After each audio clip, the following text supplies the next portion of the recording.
All right, so you can see we're at 300 degrees. We were at 290 and I killed the heat and it's kind of crept upwards a little bit. So what we want to do now, besides kill the heat, is get this spread out into a sheet pan.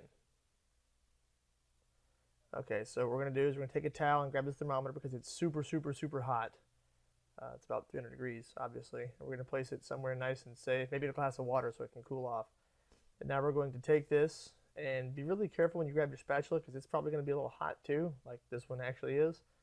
So we're going to stir all the way to the bottom. I'm actually going to grab a hold of this spatula